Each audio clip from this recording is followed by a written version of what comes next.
Amigas y amigos de Canal Universitario, tengan ustedes muy buenos días. Soy el doctor Gustavo Mendoza Ríos, profesor emérito del Departamento de Salud Materno-Infantil, que tiene el placer de ingresar a vuestros hogares mediante su programa Cuidemos tu Salud. Programa que, como ustedes saben, de forma semanal está en vuestras pantallas. También vale la pena señalar que nos pueden contactar por medio del WhatsApp, cuyo número sale al pie de la pantalla, y todos nuestros programas están grabados en YouTube, a donde también pueden recurrir. Este día es un día muy particular porque hemos de conversar sobre un tema que afecta a cerca de 900,000 mujeres en el país. Estoy hablando del climaterio y de la menopausia, que como consecuencia tienen, entre otras cosas, la osteoporosis. Tenemos una población, como la que señalé, de más de 50 años, y es la población susceptible de poder sufrir de estos problemas. Para ello, hemos invitado a un colega, amigo nuestro, el doctor Alfredo Dulón Pérez, quien es ginecobstetra y experto latinoamericano de climaterio y menopausia. Con él hemos de conversar a propósito del tema y del congreso que sobre climaterio y menopausia se llevó a cabo hace pocos días atrás, con la visita de destacadísimos profesionales, especialistas en el ramo, provenientes del exterior e interior del país. Pero bueno, enseguida ustedes tendrán la presencia del doctor Dulón para conversar del tema. Antes de ello, también creo que es muy importante reflexionar un poquito sobre aspectos que todavía nos atingen cotidianamente. Fíjense ustedes, este momento hay 2 colegas médicos que atendieron a esta médica interna que en Caranavi contrajo una enfermedad viral que le causó la muerte y que están en gran estado de gravedad. Infortunadamente, hay dificultad en el diagnóstico todavía y seguramente otro tipo de problemas que se suscitan en la atención de estos casos. Debe hacernos reflexionar para que la población, en particular ustedes que nos ven,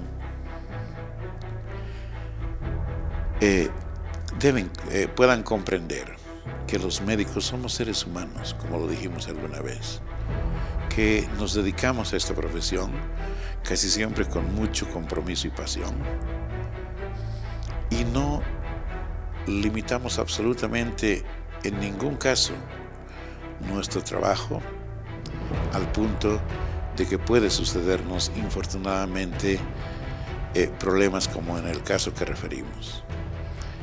Han habido, les comenté en sesiones pasadas, muchos médicos héroes anónimos, porque a la sociedad solo le interesa estigmatizar la labor médica. Nunca la gente es capaz, con la misma vehemencia que pretende denigrar al profesional, elogiarlo cuando hace el 99% de las veces o más su trabajo de forma exitosa. La profesión médica es una profesión de medios. Uno puede trabajar mejor en la medida que dispone de ellos. No es de resultados.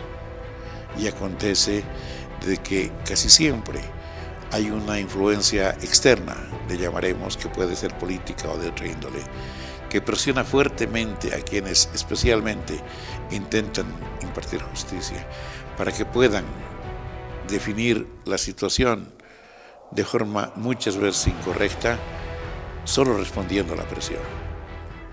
No olvidemos que hace poco tiempo un colega estuvo cerca de 4 años preso, y si no se hubiera dado una circunstancia casi fortuita de declaración de quien condenó a este colega, a sabiendas de que era inocente, el colega estaría hoy mismo preso. Y yo estoy seguro que a ninguno de ustedes le preocupaba ni le interesaba. Y esto no puede ser así, porque no puede ser que haya tanto odio, rencor contra personas o profesiones. Deben saber ustedes que la inmensa mayoría de los médicos trabajamos con convicción, con compromiso. Definitivamente le damos todo lo que podemos en la atención de nuestros pacientes. Pero reitero, somos humanos. Y en todos los casos, inclusive en los que se suelen generar problemas, hay consentimiento informado que define con claridad lo que uno puede hacer, lo que le ofrece a su paciente y las contingencias con las que puede atravesar durante el acto quirúrgico particularmente. Finalmente, lo dijimos antes y lo reiteramos, ¿ustedes creen que alguno tendría alguna motivación para con su intervención causar daño a alguien? Ese es un despropósito cuando se pretende interpretar de esta manera. Por eso, queridos amigos, creo que todos podemos vivir mejor esta vida y creemos que los colegas que tienen algún problema y que lo hemos dicho siempre están dispuestos a afrontar el mismo y todas sus consecuencias, no pueden ser doblemente víctimas. No solo de la presión, de la forma de denigrar al profesional, casi de buscar su muerte civil, sino adicionalmente tener una injusta sentencia basada en la presión externa. En el caso al que me referí, inclusive las primeras autoridades departamentales, o mejor dicho, sus representantes, intervinieron para lograr aquello que seguramente los satisfacía personalmente, ignorando que eran a otro humano, a otro semejante, a otro hermano, al que lo estaban crucificando sin mediar culpa alguna.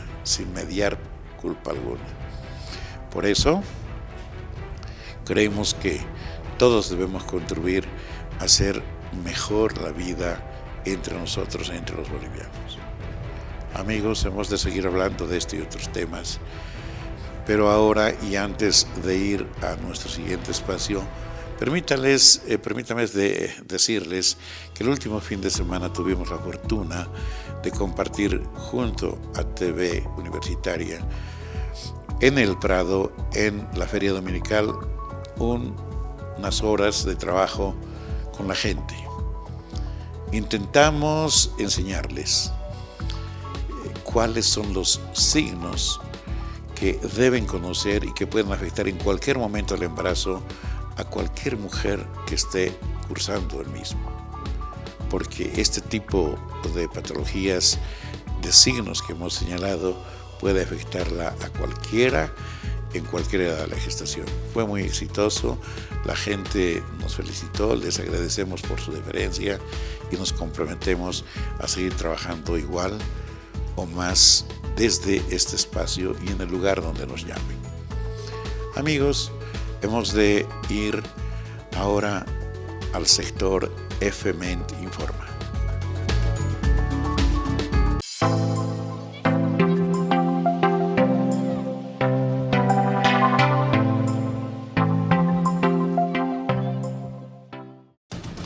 Amigos, en esta primera nota ustedes observarán parte del hermoso acto que se llevó a cabo en el Paraninfo Universitario cuando se llevó a cabo la imposición del mandil blanco a estudiantes que ingresaron al primer año de la carrera de medicina. Vayamos a la nota, por favor.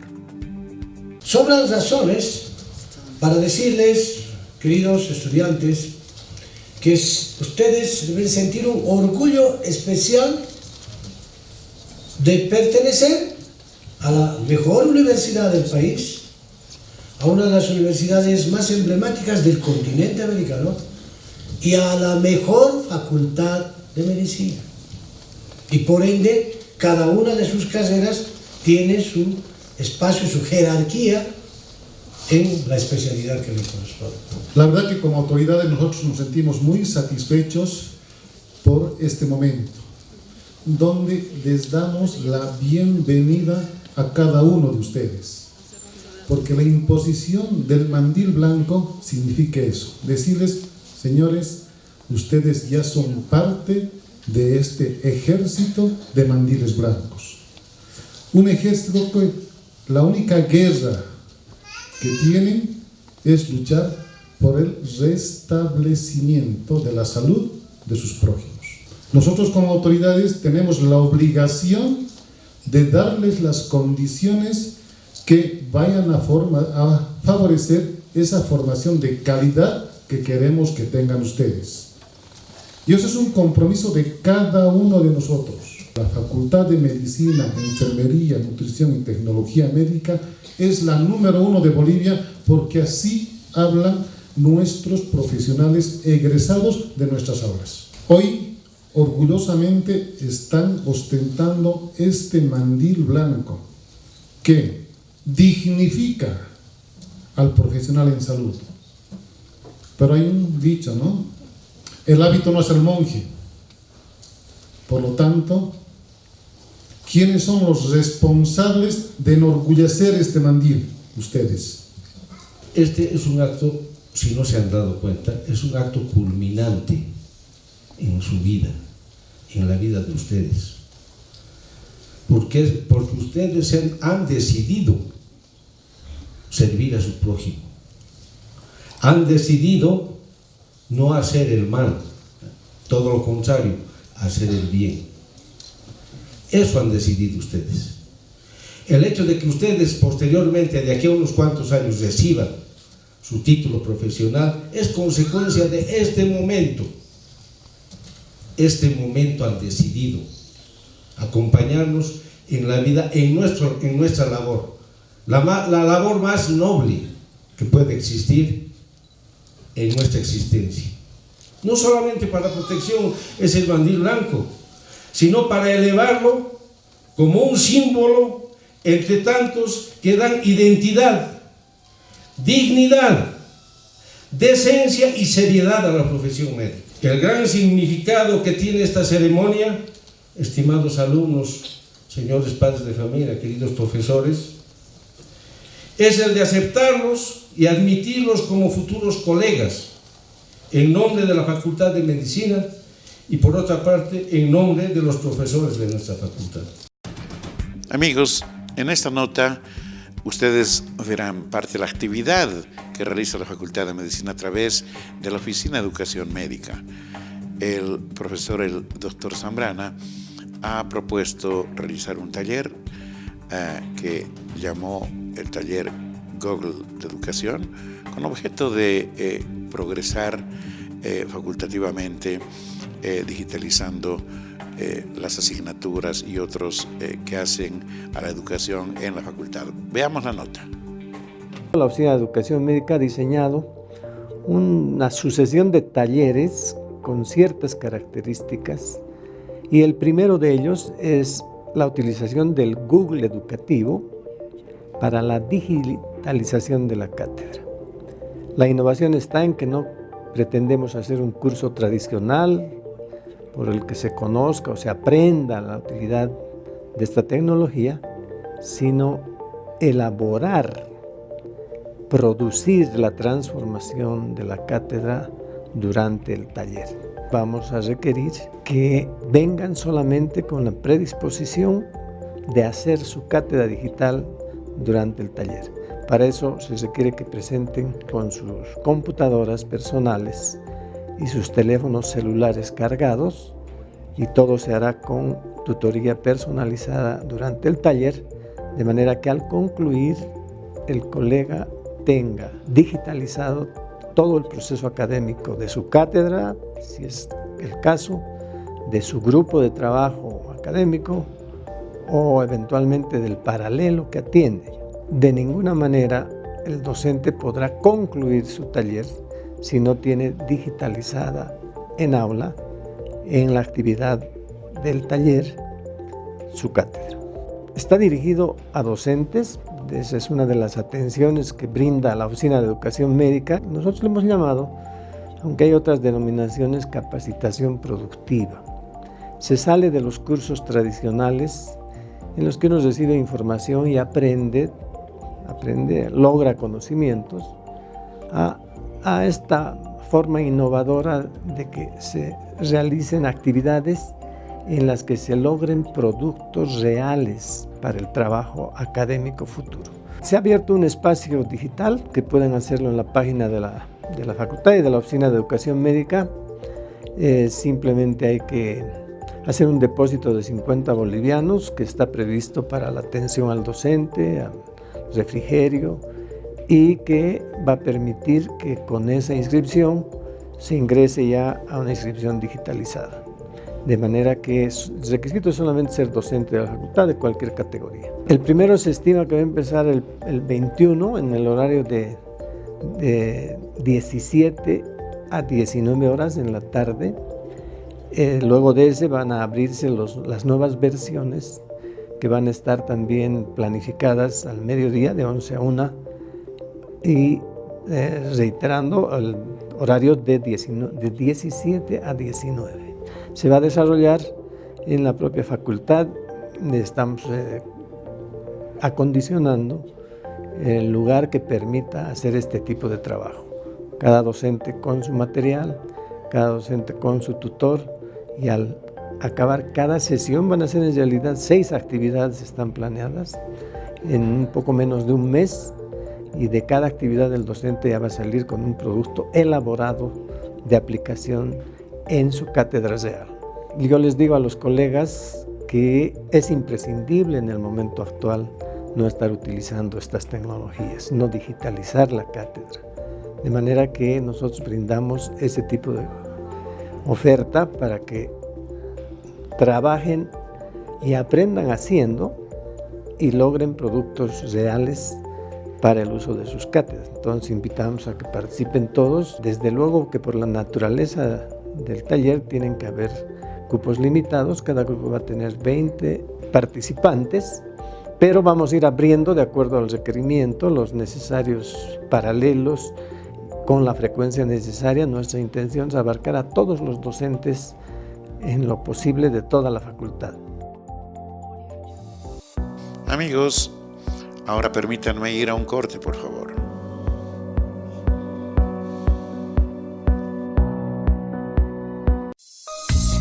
En instantes vuelve la programación de TVU.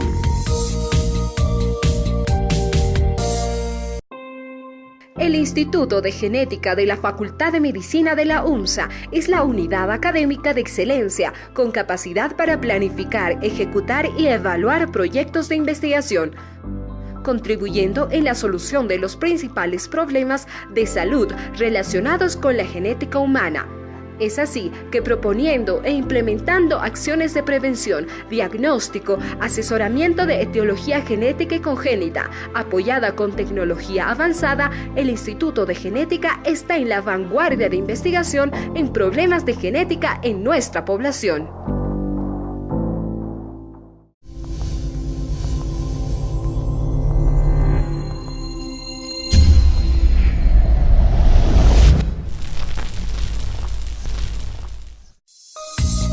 Continúa con la programación de TVU.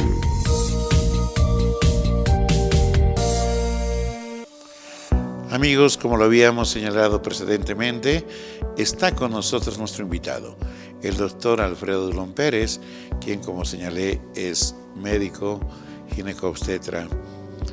Él es especialista, además, en el área de climaterio y menopausia, como experto latinoamericano. El doctor Alfredo Dulón también trabaja en el Hospital de la Mujer. Ahora permítanme saludarle y presentarles. Doctor Dulón, qué gusto, gracias por venir.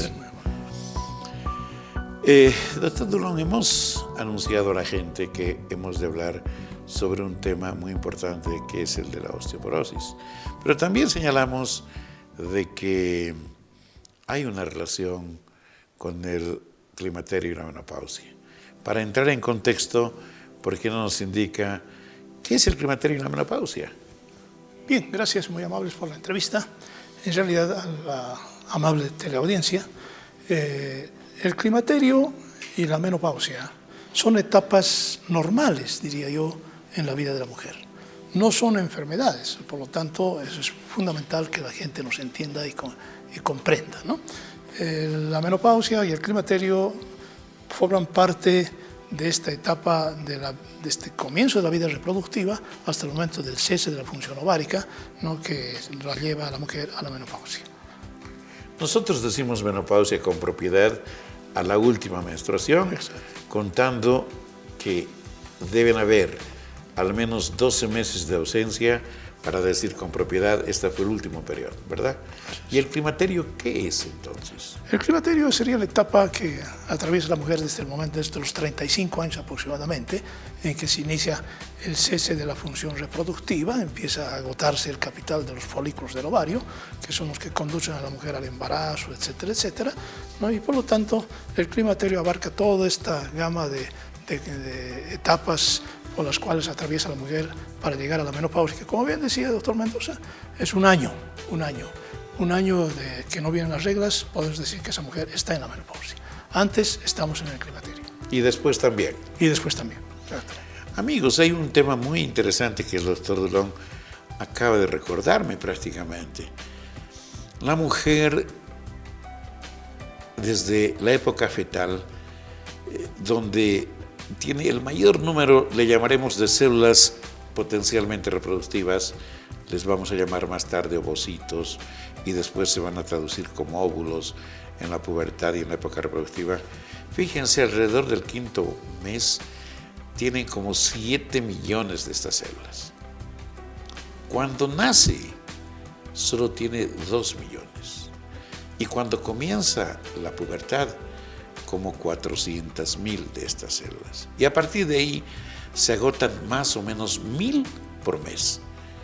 En cada periodo menstrual, por lo tanto, se agotan 1.000.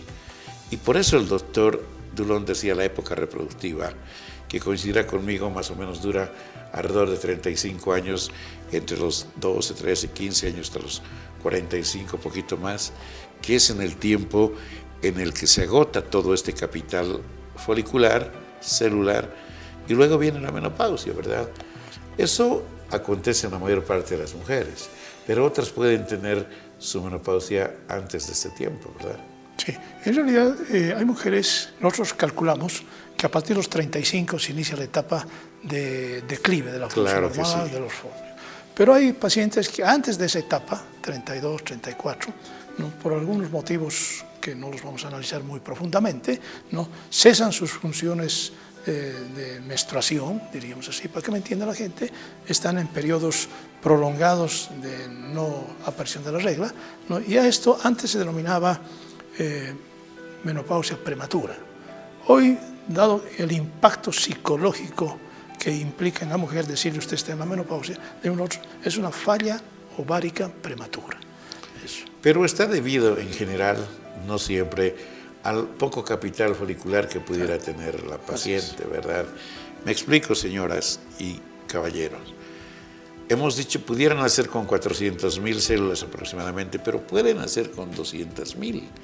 Y comprenderán que este capital le alcanza para 20 años de vida reproductiva, y entonces entraría el cuadro en lo que acaba de señalar el doctor Dulón. ¿Hay otras causas que provoquen menopausia? Bueno, sí, en realidad nosotros estamos hablando de la menopausia, diríamos, entre comillas, normal. Natural, ¿no? Porque la primera función reproductiva es la menarca, la primera menstruación, luego viene el embarazo y posteriormente viene pues esta etapa que se denomina el cese de la función ovárica, que se denomina menopausia. Hay otras causas, puede ser la menopausia quirúrgica, una mujer que es sometida a una cirugía donde se le extirpan los ovarios, ¿no? Por causas evidentemente tienen que ser determinadas que indiquen ese tipo de extirpación de los ovarios, ingresa de un día para otro en la denominada menopausia quirúrgica, no cese de la función reproductora, no por retiro de los ovarios. Otro elemento importante que puede condicionar esto son las radiaciones.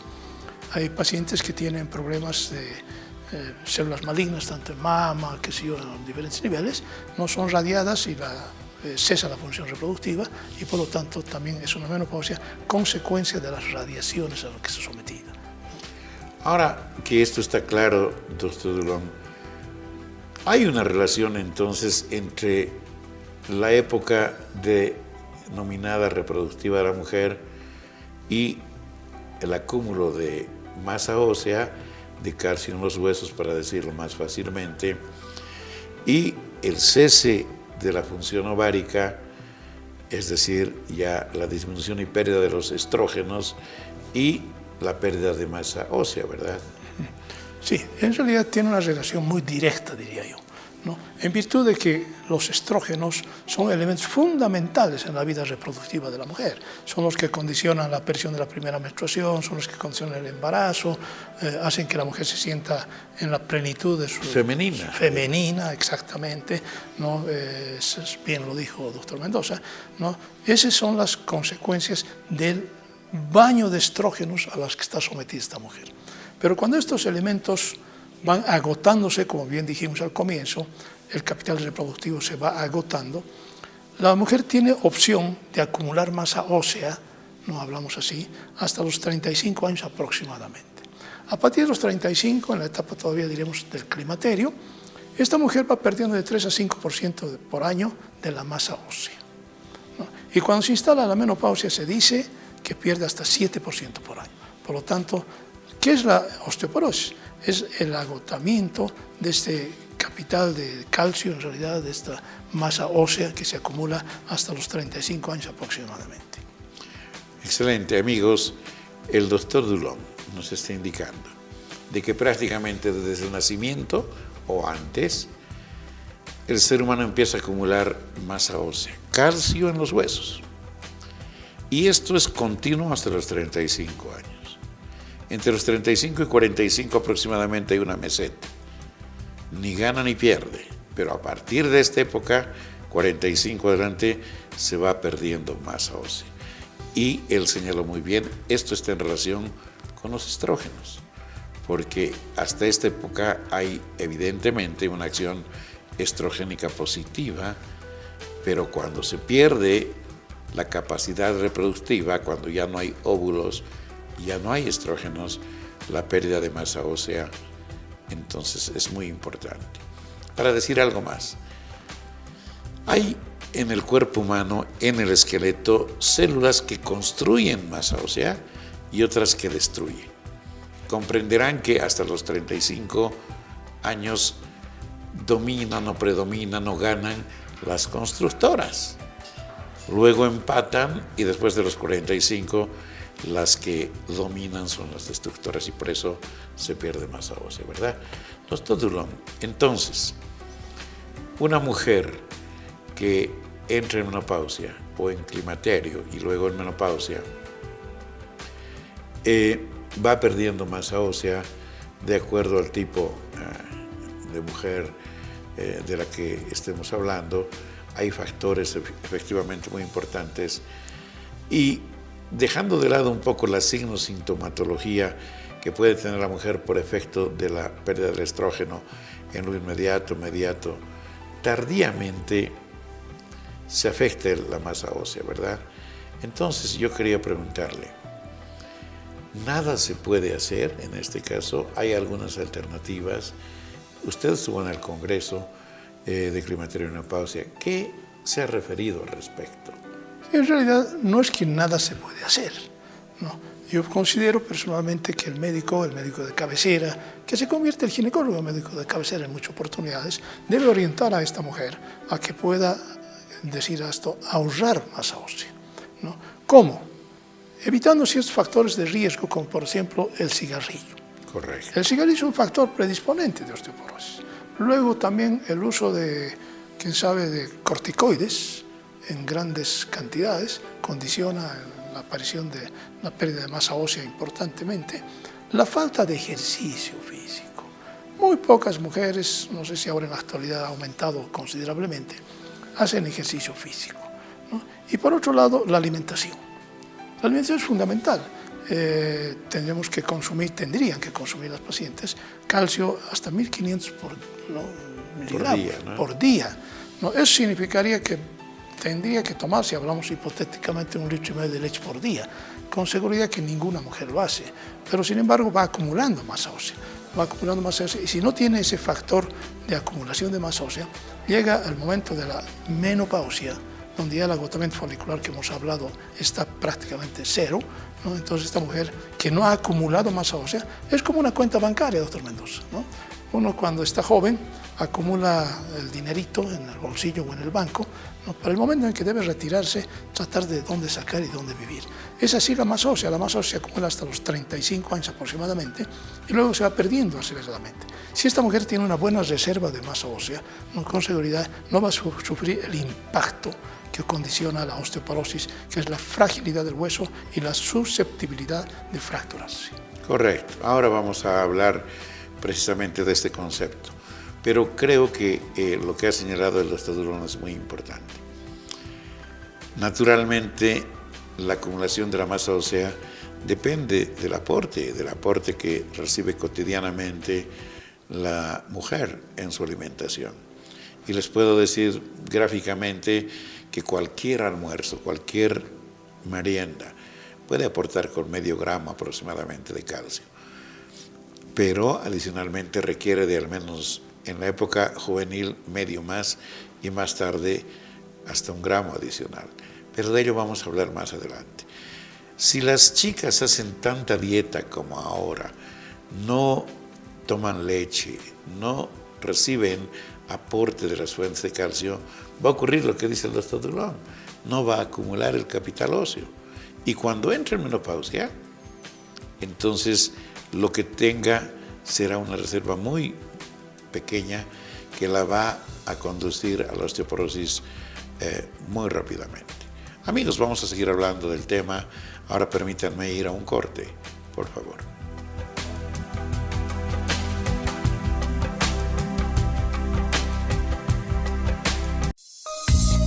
En instantes vuelve la programación de TVU.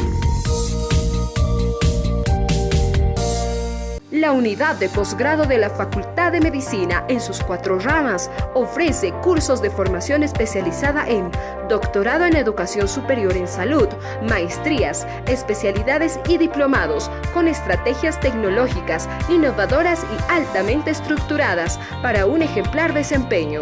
Mayores informes en la página web posgrado.fment.umsa.bo o al teléfono 261-2387. Unidad de posgrado cualificando profesionales.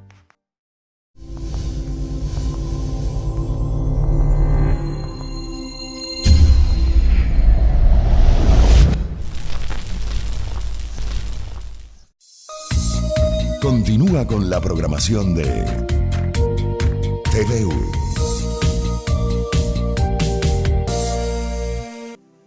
Amigos, estamos conversando sobre el tema de osteoporosis con el doctor Alfredo Dulón. Ahora yo tengo una pregunta para él. Doctor Dulón, después de haber hecho este abordaje tan básico, ¿por qué no nos indica qué es entonces la osteoporosis? Bien, en realidad la osteoporosis es una enfermedad crónica que afecta evidentemente a la deficiencia de masa ósea, de calcio, de acumulación, como les comentaba, ¿no? Y hace al hueso, por eso se llama osteoporosis. El hueso se vuelve poroso y susceptible de fracturarse. Con un simple golpe que en la edad juvenil y demás a veces no existe fractura, este tipo de pacientes van haciendo fracturas, sobre todo en columna se producen las denominadas microfracturas, pequeñas fracturas de vértebra. Y la paciente dice, pues si yo medía más y ahora mido menos, se van perdiendo estatura, ¿no? Entonces la microfractura de vértebra. Y también uno de los mayores riesgos es la acumulación de masa ósea en la cadera o en las regiones radiocubitales, ¿no? El paciente que tiene osteoporosis, fractura de cadera, yo siempre les digo a mis pacientes, ya no hay yeso, es prótesis de cadera. Por lo tanto, el hueso se hace susceptible a fracturarse con las implicaciones lógicas, ¿no?, de esta mortalidad al asumir la presencia de una prótesis de cadera. Usted me ha dado pie a algo también muy importante con este su comentario. Amigos, como dice el doctor Dulón, es una enfermedad que la llamaban hasta silenciosa porque no daba signos, sintomatología, hoy se reconoce alguna, pero hace susceptible de fracturarse fácilmente el hueso. Desde el punto de vista epidemiológico, doctor Dulón, fíjense ustedes, amigos, si hablamos de fracturas en general, una de cada 3 o 4 mujeres puede tener osteoporosis, ¿verdad? No ocurre lo mismo con los hombres. Los hombres no hacen osteoporosis con esa misma frecuencia. Cuando hablamos de fractura de muñeca, la famosa fractura de Colles, la relación hombre-mujer es 3-5, o sea, 5 veces se fractura la mujer, 3 solamente el hombre. Cuando hablamos de fractura de cadera, ocurre exactamente lo mismo. Las fracturas son mucho más en mujeres que en varones y también en la columna. Yo les decía siempre a las pacientes y a los alumnos, hay más pacientes jorobadas, es decir, más mujeres o más hombres. Y la respuesta siempre era mujeres, por la relación con los estrógenos. Porque infortunadamente alrededor de la edad que dijo el doctor, 46, 48, 50 años, cesa la función ovárica y los estrógenos bajan dramáticamente. En los hombres, en la teoría por lo menos, la producción de testosterona, de andrógenos, es permanente con pequeñas variaciones, es cierto, pero no cesa totalmente. Entonces, de esta manera, esta hormona ayuda a los hombres a conservar la masa ósea. No quiere decir que los hombres no hagan osteoporosis. Doctor, pero antes de que haya osteoporosis, ¿qué se llama la pérdida anterior a este diagnóstico? Más adelante mencionaremos los métodos diagnósticos, Correcto. pero sin embargo alguna paciente acude a la especialista, al médico general, al ginecólogo, etcétera, etcétera, y dice, me han dicho, doctor, que tengo osteopenia. Osteopenia, ¿qué es la osteopenia? Es una pérdida que puede ser leve, moderada o severa de la masa ósea, sin llegar a la osteoporosis. No, ya veremos adelante cómo se hace el diagnóstico. Pero es una osteopenia. Y esta osteopenia, en este congreso que tuvimos acá en La Paz hace pocos días, se ha analizado si la osteopenia debe ser tratada. Y hemos llegado a la conclusión que sí, porque viene a constituirse la osteopenia en una etapa previa a la instalación de la osteoporosis y no es tratada. Por lo tanto, la osteopenia puede ser tratada. Y existen también algunos factores que se modifican y otros que no. Correcto. Factores modificables dentro del campo o no modificables. Entre los factores no modificables están la edad, el sexo, mujeres blancas, ¿no? La gente que consume, también la herencia. La herencia, si la madre o la abuela han tenido osteoporosis, no es posible que la hija o la nieta tengan osteoporosis. Y entre los factores modificables están el cese del consumo de tabaco, el ejercicio físico que podemos empezar a utilizarlo, ¿no? El cese del consumo de café, ¿no? Hay pacientes que lamentablemente utilizan corticoides en muchas cantidades. Hay pacientes que utilizan anticonvulsivantes, son los medicamentos que evitan las convulsiones en la epilepsia, por decir algo. También están asociados a la osteoporosis. Por lo tanto, son factores modificables porque no podemos hacer que esta paciente no consuma esto. Bueno, pero si me dice, bueno, y si convulsiona, ¿cuál es el motivo de dejar? Tenemos que dejar, evidentemente, y administrando a esta paciente la necesidad de calcio necesaria. Es lo que decía el doctor Calle del Ecuador, que nos visitó, un científico de primer nivel a nivel latinoamericano, que el único elemento que se debe consumir toda la vida es el calcio. Es correcto. Y no puede ser un motivo para no consumir calcio, por ejemplo, la cierta intolerancia que se tiene a la lactosa en la leche. Hoy tenemos N productos deslactosados que permiten el consumo de la leche.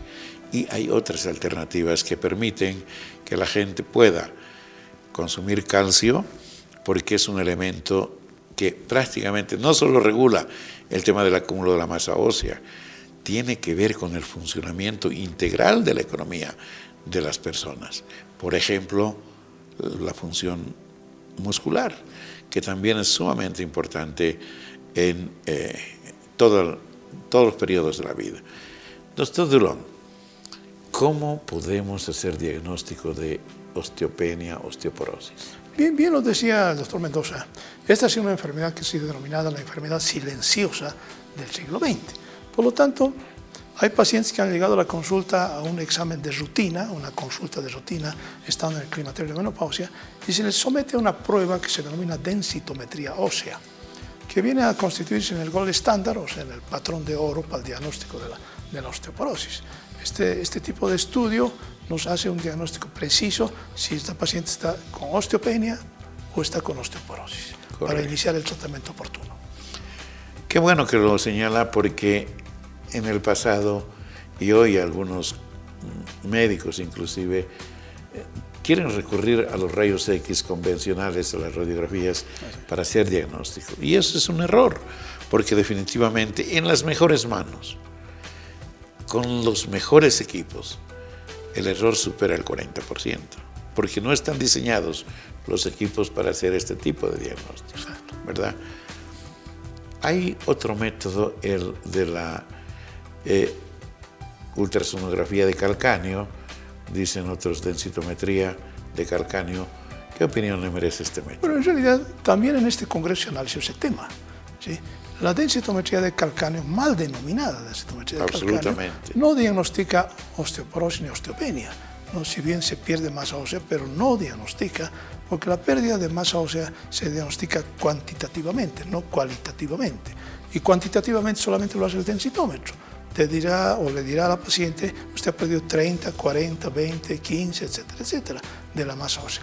Por lo tanto, la paciente tiene que tener un detalle de cuánto está perdiendo. El calcáneo es un engaño en realidad, yo diría así, ¿no? Porque nos orientará evidentemente a quien sabe hacer, pero hay que hacer densitometría. Es correcto. Doctor Dulón, me ha hecho recuerdo algo también. Un examen en calcáneo, que es un hueso periférico del cuerpo humano, pudiera en el mejor de los casos compararse a una citología vaginal, a un PAP. Pero con PAP no se hace diagnóstico de cáncer. No se detectan células malignas y se dice concluyentemente esto es cáncer. Para eso se necesita biopsia. Y en el caso la densitometría de calcáneo puede servir como una orientación para ver si esta paciente tiene o no tiene déficit, pero no puede ser diagnóstico, y peor seguimiento. Entonces, definitivamente concuerdo con usted, la densitometría ósea es la que en este momento se utiliza en el mundo para hacer el diagnóstico correcto. Otros métodos tampoco son tan efectivos. Me refiero a la resonancia, a la tomografía y otros que además, al margen del costo, tienen que ver mucho con el tema de irradiación, que en el caso de la densitometría es prácticamente nulo, ¿no? O mínimo. Doctor Dulón, entonces, ¿cuándo y a quiénes se recomienda hacer densitometría de base? Consideramos que la densitometría debiera hacerse oportunamente a la llegada de la menopausia. La menopausia instala afuera de los exámenes complementarios que pedimos, mamografía, perfil lipídico, glicemia, todos los exámenes complementarios que podemos pedir, además de la ecografía y la citología, ¿no? Pediremos una densitometría ósea. Si esta paciente densitométricamente nos indica que está con osteopenia leve, ¿no? Ameritamos tratamiento, le damos tratamiento. Como le daremos calcio suplementario, le diremos que haga ejercicio físico, que no consuma mucho café, que es también factor predisponente, que no fume. El cigarrillo sigue constituyendo un elemento que desencadena la osteoporosis. Por lo tanto, este es un detalle importante que hay que tomarlo en cuenta. De acuerdo. Entonces, hecho el diagnóstico de osteopenia u osteoporosis, hechas las medidas generales, es muy difícil a la gente aconsejarle un producto, un tipo de fármaco, pero en general en el tratamiento, doctor, ¿qué cosas se recomiendan? Bien, normalmente se está utilizando hoy en la actualidad los bisfosfonatos. Correcto. Son elementos que siempre yo explico a mis pacientes, porque la paciente amerita que se le explique qué está utilizando, ¿no? Los bisfosfonatos que se toman una vez a la semana o una vez al mes, porque son cómodos en su uso, son antirresortivos. Correcto. Son elementos que, como decía el doctor Mendoza, va a actuar sobre esos elementos destructores de la masa ósea que son los osteoclastos. Entonces frenan la aparición de los osteoclastos. Existe un medicamento en la actualidad que justamente en este congreso también ha sido analizado, y ya hace un tiempo en el Congreso Latinoamericano de Costa Rica, el presente año también, se llama el anticuerpo monoclonal denominado denosumab. Correcto. El nombre comercial Prolia, no lo digo porque no hay otro, no es ético. Además que no hay en el medio y no existe legalmente. en el medio. Pero este es un medicamento que se coloca en forma subcutánea, la paciente trae el medicamento, es una inyección pequeña, se coloca a nivel del abdomen, subcutáneo, ¿no? Cada 6 meses. ¿No? Y este medicamento es el único, en este momento a nivel mundial, que recupera masa ósea. Ese es realmente lo interesante de este tipo de medicación, ¿no? Que lamentablemente no existe en el país todavía por los costos, pero existe en Chile, existe en Argentina, en el Perú, ¿no? Y esperemos que en un corto tiempo pueda estar en Bolivia. Ya estamos utilizando, nosotros personalmente, no hemos hecho traer de Chile algunos, no nosotros, sino al paciente, y con muy buen resultado. Amigos, de hecho hay un arsenal terapéutico. Siempre se puede encontrar el fármaco adecuado para cada paciente. No se cierra en 2 fármacos la farmacología de que se dispone. Inclusive en algún caso se pueden utilizar hasta hormonas si fuera necesario. Cada persona debe ser analizada especialmente para tomar la mejor decisión. Pero como bien ha señalado el doctor Dulón, una inmensa cantidad de productos son antirresortivos, evitan la destrucción y de este modo equilibran y superan la crisis. Y hay otros como este último, el denosumab, que es capaz de provocar un mayor crecimiento y acúmulo de masa ósea. Hemos de seguir hablando del tema. Ahora permítanme ir a un corte, por favor.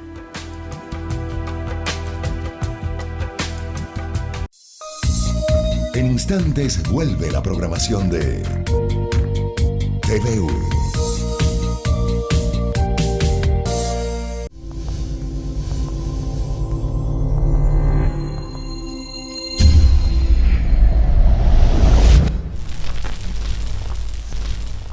La carrera de Tecnología Médica brinda servicios de especialidad a partir de su gabinete de fisioterapia Isaac Duchenne, donde contamos con atención especializada y con tecnología de punta para la atención en problemas de salud relacionados con patologías traumatológicas, neurológicas, respiratorias, cefaleas, discapacitados pediátricos, retraso del desarrollo psicomotor, problemas posturales de la adolescencia, entre otras. Estamos ubicados en el subsuelo de la Facultad de Medicina de la UNSA. Contáctanos al 222-9593. Horarios de atención desde las 8 de la mañana a 12 del mediodía y de 14:30 a 18:30. Consulte el horario de evaluación. Gabinete de Fisioterapia Isaac Duchenne. Continúa con la programación de TVU. Estamos conversando, amigos, con el doctor Alfredo Dulón, especialista en ginecología y obstetricia, y estamos abordando el tema de osteoporosis. Doctor Dulón, de forma concreta y sucinta, ¿qué le aconseja a la gente como forma preventiva? Habida cuenta de que la terapéutica se requiere, la va a plantear el médico, pero en estos años que siguen a la menopausia, ¿qué cosas debiera hacer ella para disminuir el riesgo de pérdida de masa ósea? Bueno, en realidad yo lo primero que haría es decirle, haga ejercicio. Correcto. Haga ejercicio. Es importante por lo menos una caminata de 1 hora diaria, por lo menos, o entrar a un gimnasio, fortalecimiento muscular, etcétera. Pero no hacer deportes de excesivo esfuerzo, porque no se trata de volver atletas a las gentes. Exactamente. Y lo tocaba bien el doctor Mendoza. Realmente las atletas de alto rendimiento, ¿no?, tienen periodos de suspensión de regla que les condiciona a la osteoporosis. Me dirá, doctor, si usted está hablando del ejercicio y están de alto rendimiento, no es así. Todo lo se debe hacer en forma mesurada, ¿no? Y por lo tanto recomendaremos que haga ejercicio. Que no fume. Sí, importantísimo. Muchos dirán, bueno, todos le echan la culpa. Sí, señor, el cigarrillo tiene mucha culpa en este aspecto, ¿no? Que no tome mucho café, que es un factor también. Que consuma lácteos, ¿no? dice, se ha visto, ya lo ha dicho el doctor Mendoza, ¿no? A la lactosa, etcétera, etcétera. Pero en parte yo digo, conociendo el tema, es muchas mentiras piadosas que lanza la paciente, porque nunca ha estado acostumbrada a consumir leche. ¿No? Muy pocas mujeres consumen leche o la familia los obliga a consumir leche. Es verdad, un poquito de sol también. Exactamente. ¿No es cierto? Porque la transformación de la vitamina D particularmente se logra para que sea útil al organismo con el sol. Le decimos póngase su sombrerito y pase media hora y eso es suficiente. De hecho, amigas, en esta edad hay que consumir 1,5 gramos de calcio. Medio es la comida corriente y 1 es el aporte, que pueden ser 2 vasos de leche o eventualmente hay tabletas con vitamina D3 que pueden servir. En fin, el médico les va a dar buena orientación. Sin embargo, lo que señaló, el ejercicio, mejorar hábitos, la caminata, creo que son vitales. Y la consulta, ¿verdad? Porque en esta época el doctor Durón señaló algo que quisiera que repita, por favor. Aparte de la densitometría, ¿qué le pide a sus pacientes? Bueno, normalmente aparte de la densitometría le pedimos una serie de exámenes complementarios para la etapa que está atravesando, que es el climaterio y la menopausia en oportunidades. Le pedimos una mamografía fundamental, importantísimo hacerse una mamografía para evitar el cáncer de mama, sobre todo diagnosticarlo. Pediríamos un perfil lipídico que se denomina colesterol, ¿no? Pedimos glicemia, porque en esta etapa la paciente empieza a aumentar de peso y puede aparecer inclusive con diabetes, ¿no? Pediríamos un Papa Nicolau, sí señor. No, dice una paciente de 70 años para arriba, no debe hacerse, porque correcto, existen problemas que son consecutivos a esta etapa del climaterio. Y modificar su estilo de vida. También una ecografía aprovechamos para hacer ginecológica, básicamente para saber que la señora esté muy bien. Doctor Durón, yo creo que esta conversación ha sido muy importante. Le agradecemos profundamente por su participación y lo comprometemos para conversar sobre otro tema próximamente. Les agradezco muchísimo. Gracias, doctor Mendoza. Muy amable. Amigos, ahora permítanme ir al sector Una Perlita de Salud.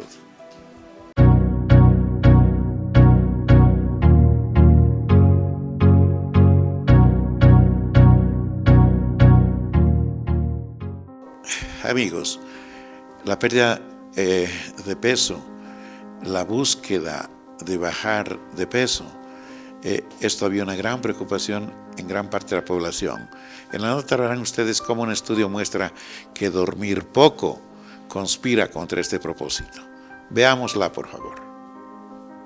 Dormir poco y tener un sueño variable dificulta la pérdida de peso. Tener un patrón de sueño variable y de corta duración se asocia con dificultades para reducir peso y grasa corporal. Esta es una nueva conclusión del estudio Predimed Plus, Prevención con Dieta Mediterránea, que ha publicado en el número de junio de International Journal of Obesity. Se trata del primer trabajo que examina si la calidad de sueño puede tener relación con la pérdida de peso y la reducción del tejido adiposo. En su estudio, los investigadores de la Unidad de Nutrición Humana de la Universidad Rovira y Virgil, en colaboración con otros grupos de investigación del estudio Predimed Plus Evaluation, los cambios en el peso y la adiposidad, la grasa corporal, de los 1.986 individuos que participaron en el estudio durante todo un año y que presentaban sobrepeso, obesidad y síndrome metabólico. Los pacientes siguieron un programa intensivo de intervención en el estilo de vida para perder peso, basado en una dieta mediterránea baja en calorías, con la realización de actividad física y terapia conductual. Los investigadores observaron que aquellos que tenían una alta variabilidad de sueño, no dormir a las mismas horas cada noche, al inicio del estudio presentaron una menor pérdida de peso a los 12 meses de seguimiento. Además, tener un sueño variable y dormir poco menos de 6 horas diarias se asoció a una menor disminución de índice de masa corporal y la circunferencia de la cintura respectivamente. Estos resultados ponen de manifiesto que adoptar medidas para conseguir un patrón de sueño adecuado puede tener un impacto a la hora de mantener el peso y prevenir otras alteraciones metabólicas asociadas al exceso de grasa corporal. Amigos, esto fue todo por hoy. Les agradecemos por su compañía. Les sugerimos, como siempre, que disfruten de su familia. Más aún ahora que todavía los niños están de vacación. No es necesario viajar. hay que compartir con ellos lo más que se pueda. Creemos que podemos tener una vida mejor si es que entre nosotros nos ponemos de acuerdo, vemos la vida con optimismo y conservamos nuestros valores. Que tengan un hermoso fin de semana. Muy buenos días.